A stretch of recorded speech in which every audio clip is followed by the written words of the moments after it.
my channel, or if you are new here then welcome. I'm Jodie and today's video is actually a video that you guys decided on. So if you do follow me over on my Instagram, which is at jodieslibrary_, I put a poll up on my Instagram story asking what my next video should be. I gave you, I think there was 3 options. I'll put a screenshot up here. And the one that won was to do my top reads of 2023 so far. So I think I've read 57 books so far this year. So I'm going to go through some of my top rated books that I've rated 5 stars or 4.5 stars.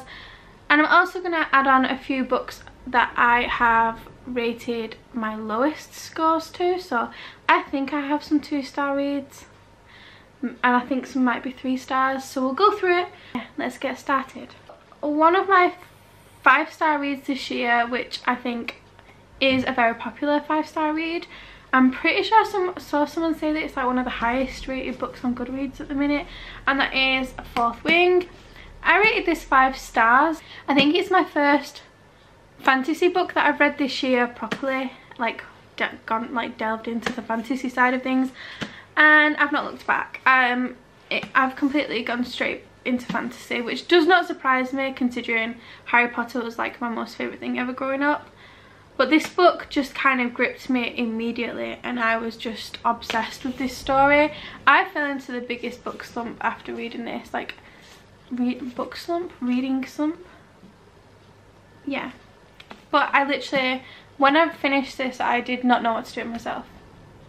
I didn't know what to read. I couldn't really focus on any other book because this was just stuck in my mind for like days and days, and I cannot wait for Iron Flame to come out. So yeah, this was definitely one of my top reads this year, 100%. Sticking with the fantasy theme, I have another 2 books that are classed as fantasy that are on my 5-star reads of the year.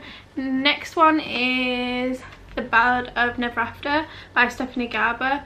This is the 2nd book in the series and I think I give the other book 4 stars, but this one 5 stars. I feel like you get more insight into the story in this one. You see more character development, and honestly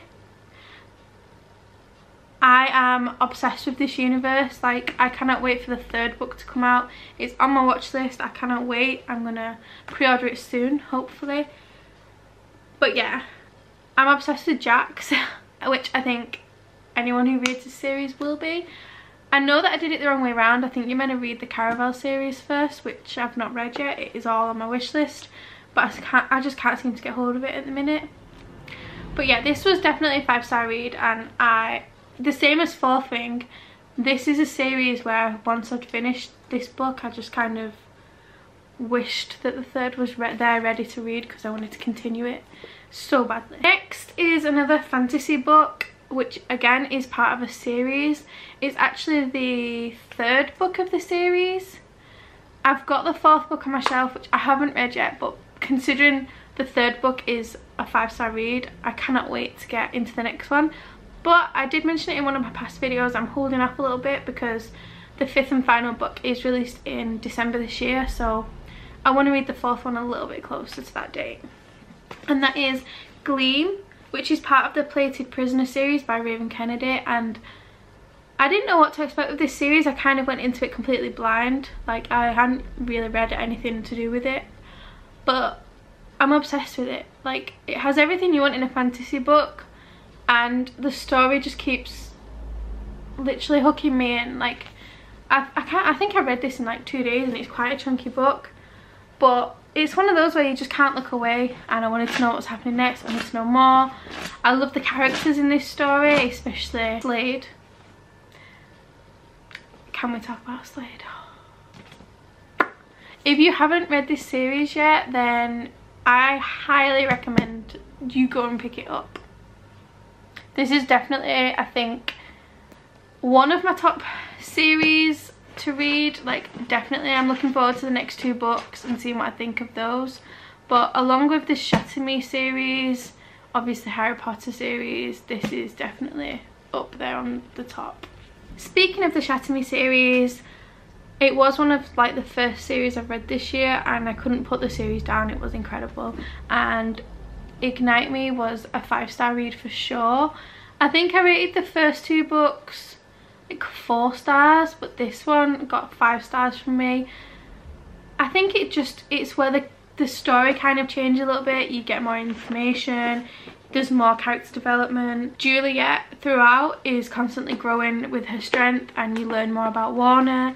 And if I'm being honest, I did not read the novellas that go with this series, but I'm not sure if I need to.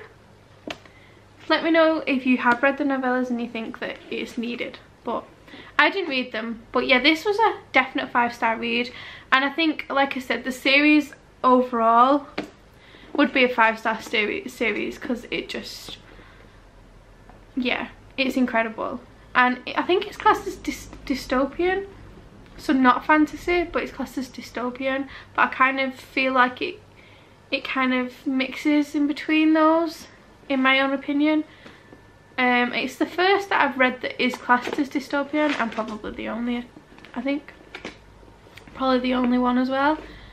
But yeah, this was 100% a 5-star read of mine, and I love that series so much. I have 2 more books that got like 5-star reads from me, and these are both classed as romance, and A Thousand Boy Kisses. This book broke my heart. I don't cry easily like over like books and things or watching things, but this book is the only book that has ever made me cry. And I don't know whether it's because the storyline was quite close to my heart at the time when I read it. It does have illness in this book and death, but it's such a sad story, but also such, like, I don't know how to describe it. It just really touched my heart, like, reading the story, and I had a lot of feelings going on at the time I read this book, so it has a piece of my heart. And if you've not read this story yet, then you really do need to go read it. She has just released that there's a second book coming from, I think it's from the main character's sister's point of view, or her story, I think. So yeah, this book is a definite top read for me for this year so far.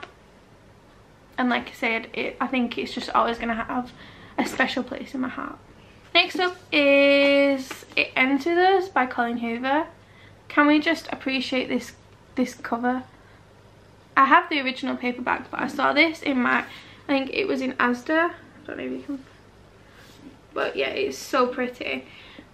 This book was actually the first book I read this year, which I've spoke about in a previous vlog.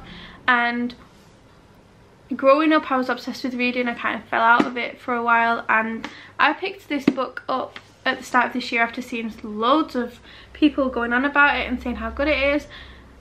And the fact that it hooked me straight in, and obviously I'm fully back into reading like all the time, and I'm constantly glued to a book. This story,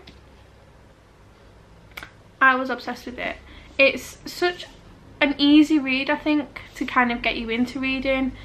I really love the characters in there, especially Atlas, and I know a lot of people have had mixed reviews about this book, but it's like A Thousand Boy Kisses. It has a little piece of my heart because it is the first book that got me back into reading this year, and I have recommended this book as well to a lot of people who are wanting to get into reading or want to get reading more fiction books, such as my mum.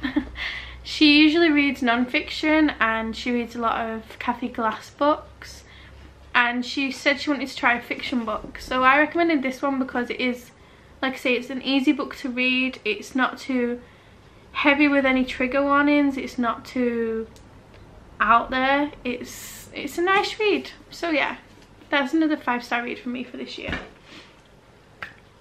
And now I'm gonna do my lowest rated books of the year. And I think some of these might surprise you because some of these I have seen online being spoken about and hyped up, and yeah, these are low rated books for me. So if you did love these books and you rated them high, then good for you, that's your opinion, but these are my, I think they're all 2-star reads. If not 2-star, then 3-star.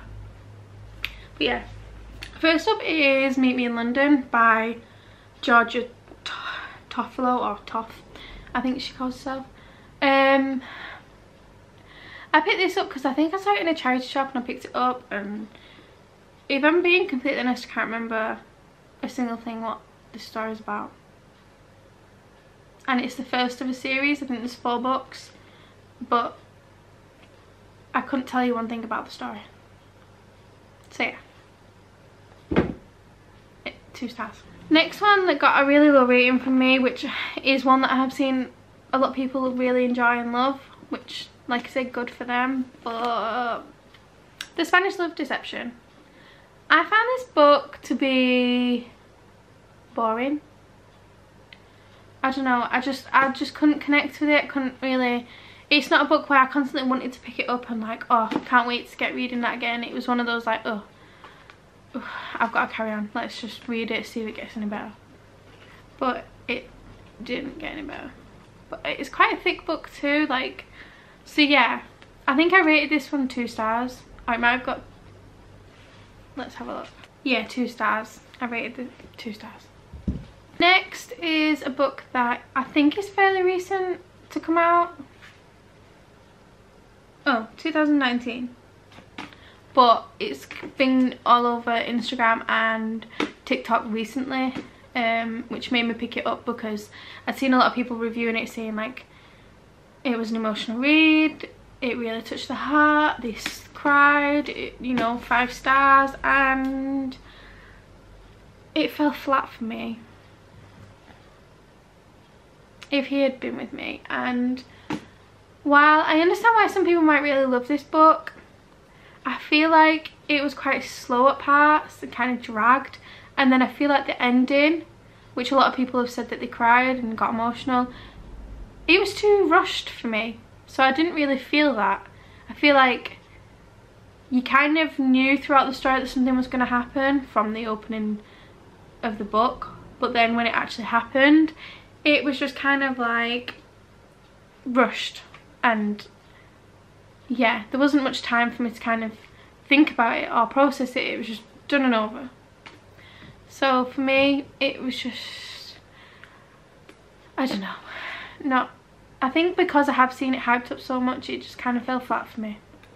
So yeah, If He Had Been With Me, I think I gave this 3 stars.